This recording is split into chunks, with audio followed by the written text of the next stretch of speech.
ওঠো না, আজ স্কুলে আমার কবিতা আবৃত্তি আছে। তুমিই তো বলেছিলে চুলে ফিতে বেঁধে দেবে, তাহলে এখনো ঘুমাচ্ছ কেন মা? তাড়াতাড়ি ওঠো, নইলে যে আমার স্কুলে যেতে দেরি হয়ে যাবে আর আমি সব কিছু মিস করব।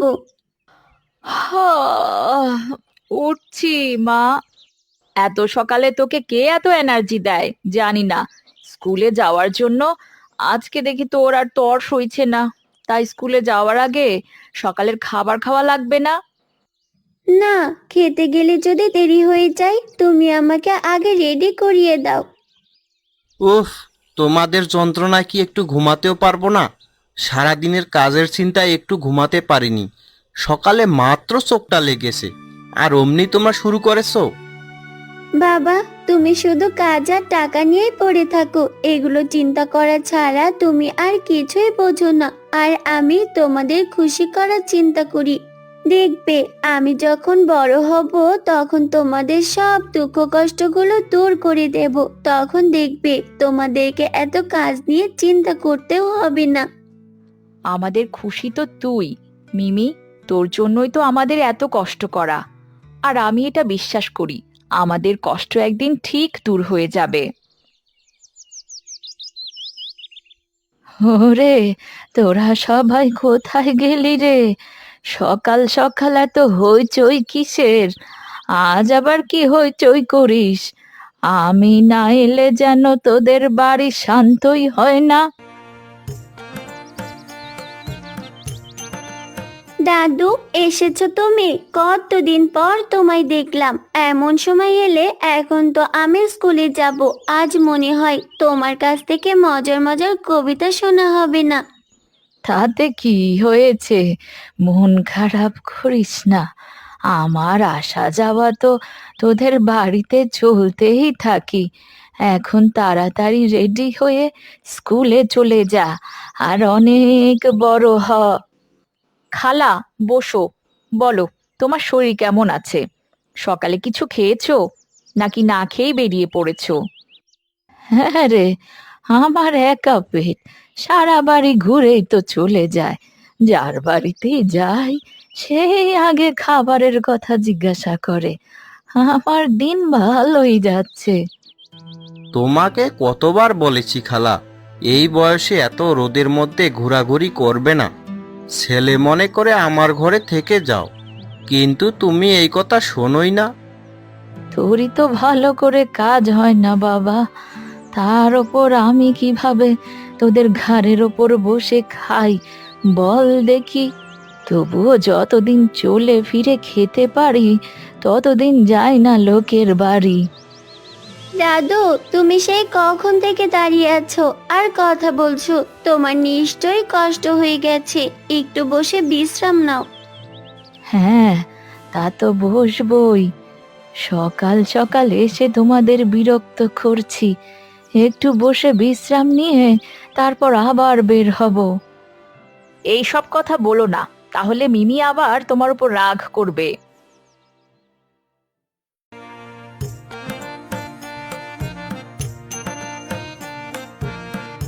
মা, বাবা, দেখো আমি ফার্স্ট হয়েছি আর আমি এই পুরস্কার পেয়েছি।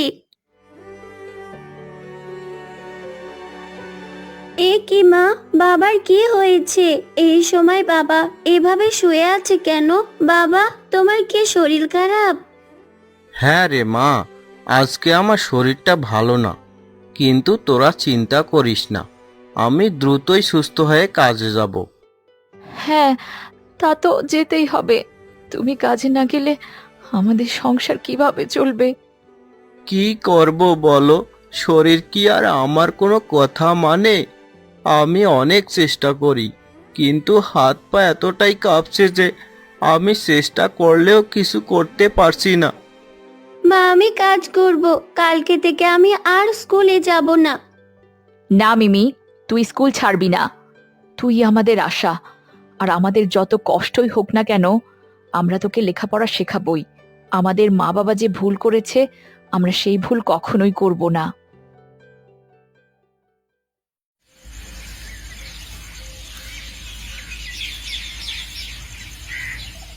মিমিমা, আজকে থাক, তোমার স্কুলে যেতে হবে না। কিন্তু কেন মা? কালকেই তো বললে আমাকে মন দিয়ে পড়তে হবে, তবে আজ কেন এই কথা বলছো? ঘরে কোনো খাবার নেই, এখন তুই না খেয়ে স্কুলে গেলে অসুস্থ হয়ে পড়বি, তাই ঘরে থেকে বিশ্রাম নে। তাতে কি হয়েছে মা? তোমরা না খেয়ে থাকতে পারলে আমিও পারবো।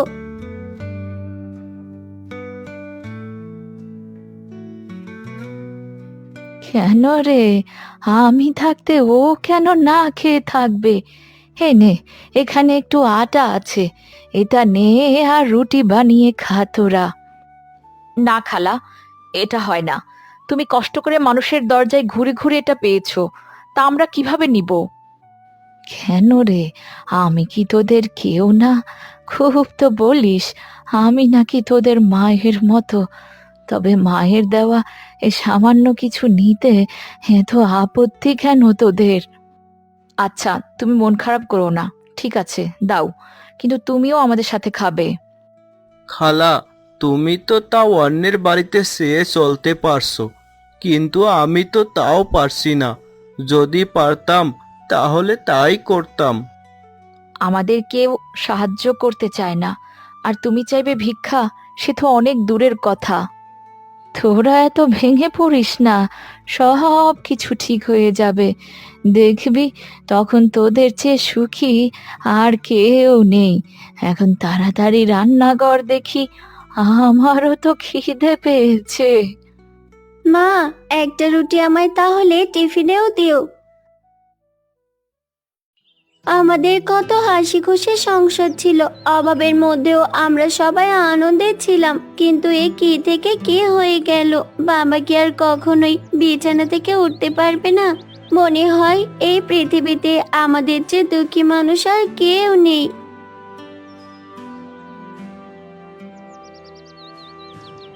তখনই মিমি রাস্তায় ছেঁড়া ময়লা কাপড় পরা একটা ছোট বাচ্চা ছেলেকে দেখতে পায়।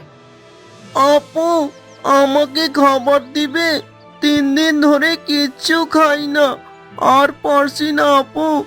এই পৃথিবীতে ক্ষুধার যন্ত্রণার থেকে আর কোনো যন্ত্রণা নেই গো আপু। দয়া করো, কেউ আমার কথা বিশ্বাস করতেই চাইছে না, আর আমায় খাবারও দিতে চাচ্ছে না। এখন মনে হচ্ছে আমার বেঁচে থাকাই এক যুদ্ধ। আহারে, তুমি কষ্ট পেও না। আমি তো ভেবেছিলাম আমি মনে হয় এই পৃথিবীতে সবচেয়ে বেশি দুঃখী, কিন্তু তোমাকে দেখে মনে হচ্ছে আমি খুব সুখী। দাঁড়াও, আমার ব্যাগে একটা রুটি আছে, যেটা আমায় মা টিফিনে দিয়েছিল। ওই রুটিটা আমি তোমায় দিচ্ছি, তবুও তো তোমার একটু পেটটা ভরবে। কিন্তু আপু, তুমি খাবে না? এই রুটি আমায় দিলে তুমি কি খাবে? তোমারও তো খিদে পাবে। আমাকে নিয়ে চিন্তা করো না, আমি তো আজকে খেয়েছি, কিন্তু তুমি তো 3 দিন খাওনি, আর আমার একদিন না খেলে কিছুই হবে না। এমনিতেও না জানি আমাদের ভাগ্যে তোমার থেকেও খারাপ পরিণতি আছে। আপু, কিছু বললে? না ভাই, কিচ্ছু বলিনি, তুমি খেয়ে নাও, আমার স্কুলে দেরি হয়ে যাচ্ছে, আমাকে যেতে হবে। ঠিক আছে, যাবে, একটু দাঁড়াও। আর শোনো, আজ তুমি আমার অনেক উপকার করলে। তোমার মন অনেক বড়। আর আপু, তুমি নিজেও জানো না তুমি কি করছো। তুমি শুধু আমাকে খাবার দাওনি, তুমি আমার হৃদয় ভরিয়ে দিয়েছো। হয়েছে হয়েছে, আমার আর এত প্রশংসা করতে হবে না ভাই, আমাকে যেতে হবে, একটা সামান্য রুটি তো দিয়েছি, এত প্রশংসা করার কিছুই নেই। ঠিক আছে, যাও, কিন্তু মনে রেখো, তোমার এই দয়ার ফল তুমি খুব দ্রুতই পাবে আপু। মিমি তখন সেই বাচ্চা ছেলেটির কথায় গুরুত্ব না দিয়ে স্কুলের দিকে চলে যায়।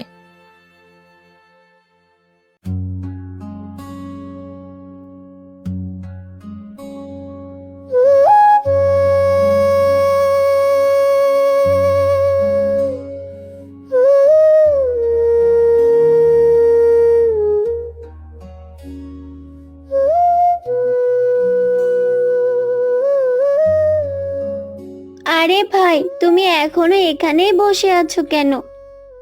আমি তোমার অপেক্ষায় বসে আছি আপু। আমি আসলে সাধারণ শিশু নই, আমি মানুষের দয়া যাচাই করতে আসা এক দূত। তুমি আমার ক্ষুধা মিটিয়েছিলে, তাই আমি তোমাকে পুরস্কার দিচ্ছি।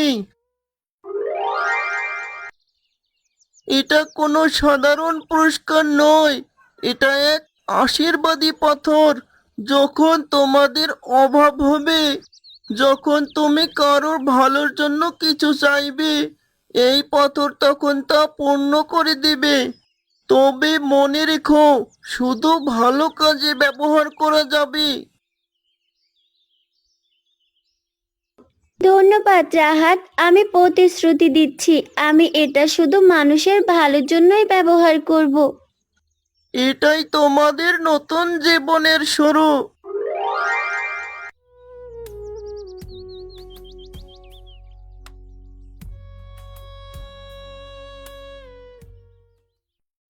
মিমি মা, আজকে রাতটা আমাদের না খেয়েই থাকতে হবে রে।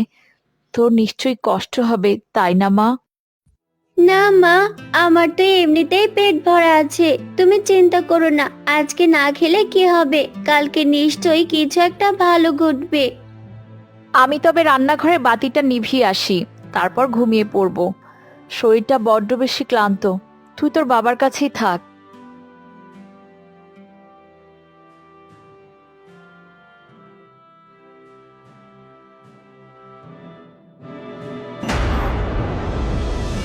ও আল্লাহ, এ যেন স্বপ্নের মতো।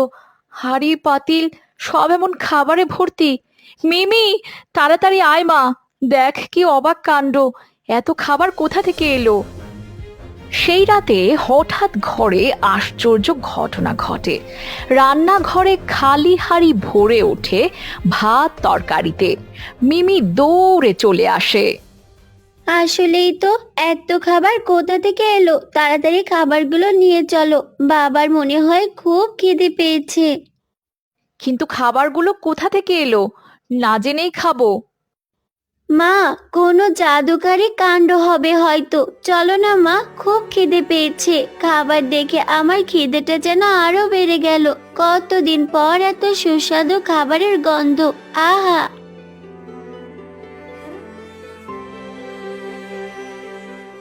ওগো, তুমি একটু উঠে বসো, আমি তোমাকে খাবার খাইয়ে দিচ্ছি।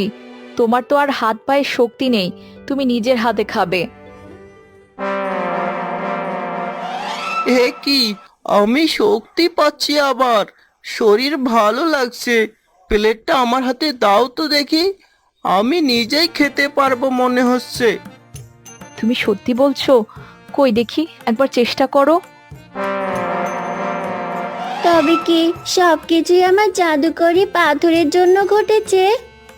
মা জানো আজকে কি ঘটেছে? একটু দাঁড়াও, আমি ব্যাগ থেকে সেই পাথরটা নিয়ে আসি। মিমি পাথরটি আনে আর সেই পাথরটি একেবারে ঝলমল করতে থাকে। এটা কিসের পাথর মিমি? তবে কি পাথরের জন্যই এত কিছু ঘটলো? হ্যাঁ মা, এটা তো আমি পরিষ্কার বুঝতে পেরেছি, এক শিশু আমাকে দিয়েছিল। ও, বুঝতে পেরেছি। তবে সেই ছেলেটি ছিল জাদুর দূত। কি মজা! আমি এখন সবাইকে সাহায্য করতে পারবো। কাল আমি আশ্রমে যাব আর ছোট ছোট বাচ্চাদেরকে খাবার খাওয়াবো। খাবারের কষ্ট আমি কাউকেই পেতে দেব না।